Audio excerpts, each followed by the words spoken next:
Hey everyone, Boomsie here with the Gunpla Network. Today we're going to take a look at the Master Grade Sword Impulse Gundam. This is from Gundam Seed. Now a quick shout outs to our sponsors for making this happen out at Canadian Gundam. Make sure you use the code Gunpla Network to save 10% off your entire order.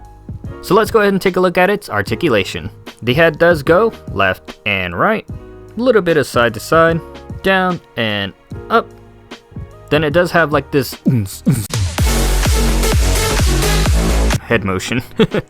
The shoulder does have rotation as well, and it has another gimmick where it actually comes out like so.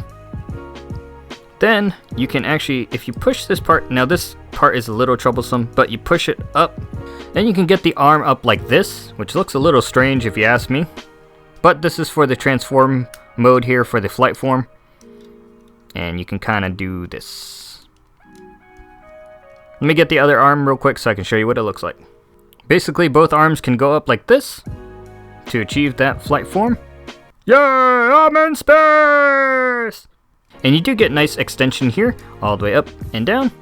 Bicep swivel, also very nice. And let's take a look at that bend at the elbow. Really solid as well.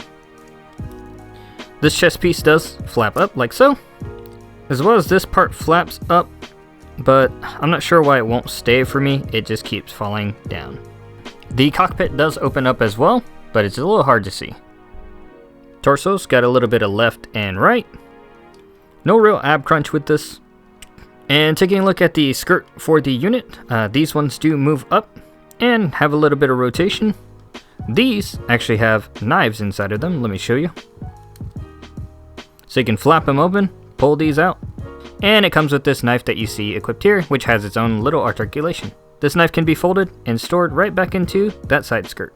Side skirt also has its own articulation as well. Back skirts do move around a little bit and flap up. The legs on this unit are fairly nice as well. You got that old stanky leg here. Full rotation all the way around. The kick to the front. Ugh. Kick to the back. The bend at the knee. And you can see that nice armor separation there. Now don't worry, when you pin the legs they have this weird transformation mode and it may look a little strange. But all you do is bend it back and bring it forward and it will bring that back to normal. Ankle guard's got a little bit of movement. Foot up and down. It's got a crazy toe tuck, mostly because of the flight form. And you're going to get some rotation there, and there's actually a cool detail inside. The hands do come with closed fists as well as these open hands. Pretty standard for the master grades. The wrist does bend kind of crazy like this. And it's what you'd expect out of those master grade fingers. They're just, this one's got that little pew pew. Then this thumb comes down here. So it does come with this backpack here, but you can actually change this out with the core splendor. So let me show you how that works. First, you're going to want to rip this off. They ask you how you are, you just have to say that you're fine when you're not really fine, but you just can't get into it because they would never understand. Then you're going to pull this out, like so. And it's going to leave a hollow area like this. Alright, and it does come with this core fighter here that you see. It's got a little bit of articulation. The cockpit does open up, like so. And has a little cockpit here for the pilot, really nice. The wings do have their own articulation. They just kind of do this, and boop, boop. They tuck in like so. Then saying this thing doesn't come with a ton of landing gear. There's like landing gear for every piece in this unit, and you can actually remove all of these. And here you have the little plug that you can put on a stand if you wanted to display the flight mode. Now what we're going to do is we're going to bend this down, and you're going to want to fold this under. And then it's going to look like this. So you're going to take this core splendor and the bottom torso here. You're going to see little lines which these parts go into, like this. Then what you're going to want to do is go ahead and take the top piece and ever so gently place that on, push down, and you're going to feel it kind of get tight there. And there you go, the core splendor is attached. So, this thing comes with a ton of accessories. So, let's go ahead and take a look at those, starting with the other backpack. And here's the other backpack, which we can attach. And this thing is amazing. It can hold all of the weapons. This part moves up and can snap in. This is for the other transformation flight mode. The vents can move up and down. These little holsters here have their own articulation as well. And this just goes into the back here. You also get 2 giant Excalibur blades here. These are not extended yet, but they can extend. Let me show you the difference. Here's the Excaliburs extended versus non-extended. Just a little bit more length there. I think it's about 8 inches or so, and then like 9 when you do that extension. One cool gimmick with the Excaliburs is you can actually attach them and get this massive blade that I can barely even get in the shot of this camera. Now each saber does come equipped with its own effect parts, which you put into these slots. And if you take a look at the effect part here, you can see that it has a glitter-like substance on the inside, similar to what I did with the cycle plates on my HG Moon Gundam. And we're just going to attach this here, and that's a pretty awesome effect part there, but there's more. And this part here, also in that same clear pink with the glitter, and this goes right on the head of this. Gotta always use protection. And if this thing had a blade, it'd be really cool. Letter opener. Somebody make me one. And one of my favorite things about this kit is you can store pretty much everything onto the mobile suit. And it can hold those really, really well, like so. Then up next is the binder or the beam boomerang. This has its own articulation as well.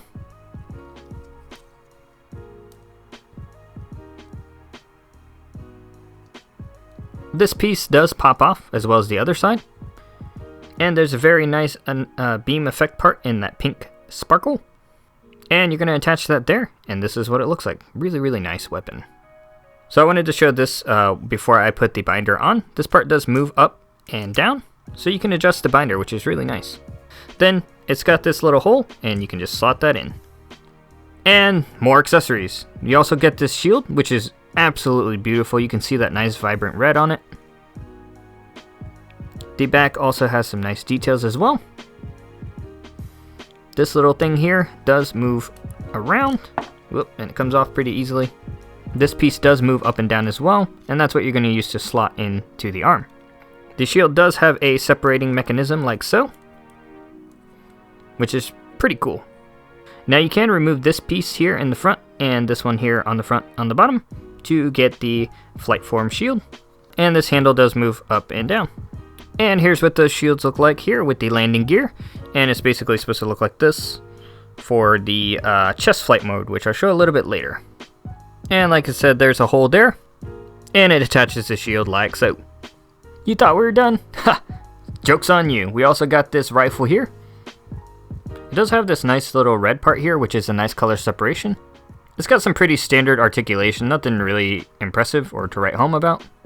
I did find the rifle holding is easier with the pair of the closed fists that you can't move, but it felt like it held it better in this hand.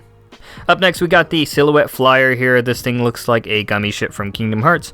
Not too bad. It's got its own landing gear that you can see on the bottom and its own plug if you wanted to display it in its stand. Taking a quick look at its backside here, this part is extended out because it does go in. I wanted to show that. Let me remove this. And you can push that in. And the thruster has minimal articulation here. All of this landing gear can be removed. Then we have the pilots, Shin up first.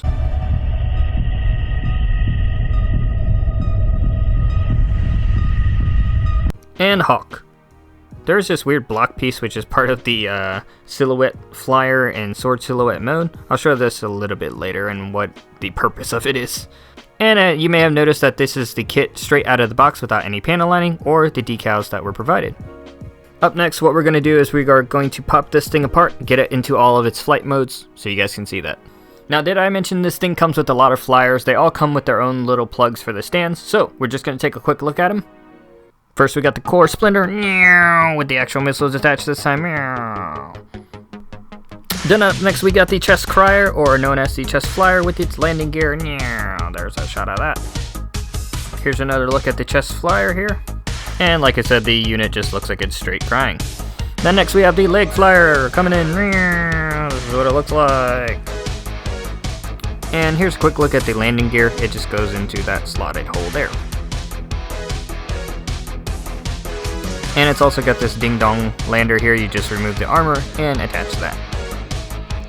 And coming up next, we got the silhouette flyer and the sword silhouette. This thing is menacing and amazing looking.